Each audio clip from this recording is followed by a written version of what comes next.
welcome to another card making video. This is Camilla, and today I would like to show you how to make a few really cool cards using stencils and blending some distress ink over them. So here's a few card bases I've already made. I've been using the same stencils I'll show you in a minute. And look how gorgeous these beautiful colors are, how vibrant, and how they blend together in such a perfect manner. So let's get started. I'm using just a piece of white cardstock. I'm using Nina Solar White, and I will be using a stencil by Stemplations. First of all, I'm not going to be blending my ink on top of my cutting board. I'm just going to use a piece of scrap paper, and as I said, we're using stencil by Stemplations. It's called Bold Florals. I really love these flowers, and I think this is a hibiscus, the Hawaiian flower. Of course, I might be wrong, so don't judge, please. They're really beautiful. And as far as I know, they come in all sorts of colors. First, I'm gonna adhere the cardstock to the surface, just temporarily with my tape runner. And so, I'm gonna adhere the stencil to the cardstock and secure it with a little bit of washi tape. And if you would like a white border around your stenciled image, you can use either masking tape or some post-it. Now I'm gonna pick a few colors for the flowers and leaves. Just wanted to quickly mention that I just got this tin storage box by Tim Holtz for my mini distressings, and I think it's amazing. It's really great, and it stores 12 mini ink pads, and it's really small, so it actually is very handy. Whether you want to take it with you or whatever you're going to be crafting, or just keep it on your desk, it really saves space. And so for this particular project, I will be using the purples and greens for the leaves. So we're gonna use picked raspberry, dusty concord, crushed olive, and mowed lawn.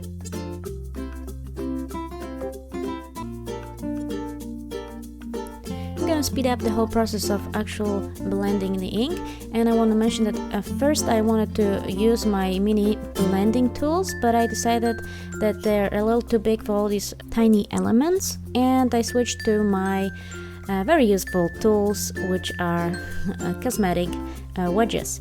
You can of course use the sponge daubers, which I don't have yet. They'll be probably even better because your fingers won't get dirty like with this one here.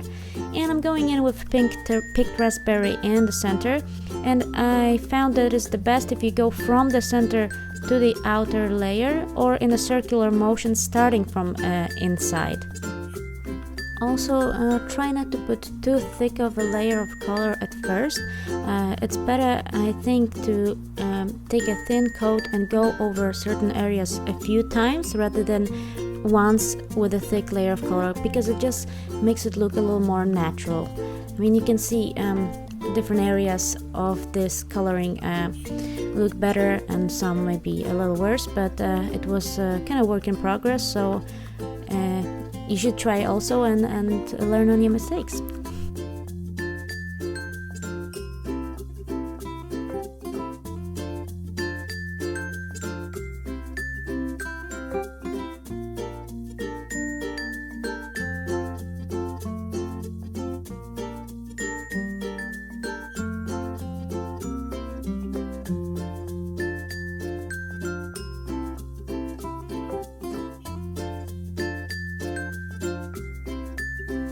And now with the second color, I think it's best to go from the outside towards inside, and just as well thin layers of color, making it deeper and deeper until you get the color gradation you want. And they blend really nicely with the pink, the purple that I'm using here. So I hope you'll like the result.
for the leaves, I'm going with the brighter color first, which is crushed olive, and then I'm gonna blend on some of the mode lawn later on.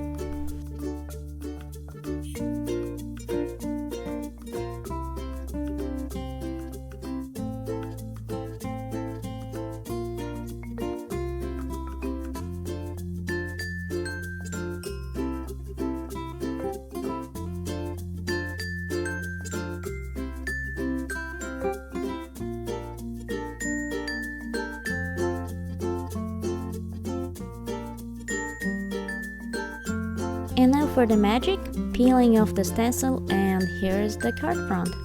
You gotta be careful with your fingers if you're using these cosmetic wedges, because they're all covered in ink. And there it is. I think it's really, really gorgeous. I always loved vibrant colors, so please don't blame me, but I just love those. And this is the other card I made earlier with different colors.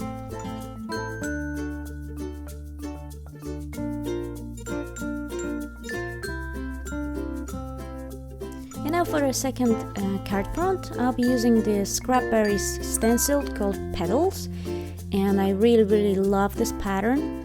And just as we did with the previous card front, I'm gonna adhere both the card front and the stencil to the surface, and I'll start layering the colors.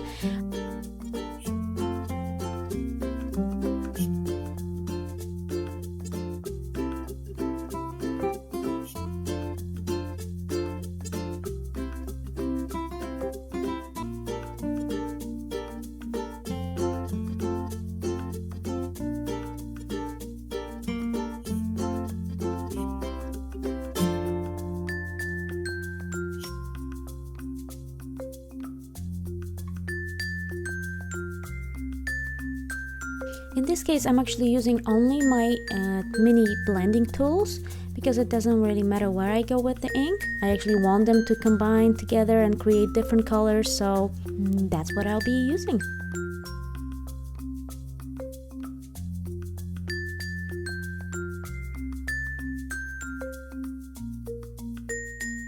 And I think that is the fun part with stencils like this one, where there's no particular order. You just go blend whichever colors you want, however you want it, and it most of the time looks fantastic. So I'm just gonna go around and think about which colors I will be using, and I actually end up using all kinds of colors and in a very random order. So I'll be using Dusty Concord, Mustard Seed, Picked Raspberry, Pick of Feathers, I think a little bit of Spice Marmalade, and Crushed Olive, and maybe even Mowed Lawn. So just stay tuned and enjoy the ride.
And now for the grand reveal. And ta-da! I think it looks fantastic. I just love these vibrant colors of distressings. And if you do too, there you go. There's a technique for you. I didn't want to make this video too long, so I'm just gonna tell you quickly that for the sentiments I went with some die cutting. I used the scripty dies from Fawn for thanks and hello, as well as Mama Elephant happy, and I combined happy with birthday to you from a stamp set from Avery L, cake and candles, and I also added those little cute butterflies, which I die cut using memory box die cut butterfly heart. I also wanted to mention that with the purple card I actually decided to cut off the S from thanks and create a thank you sentiment. So I used the U from one of my Hero Arts stamp sets and I created my own sentiment that said thank you.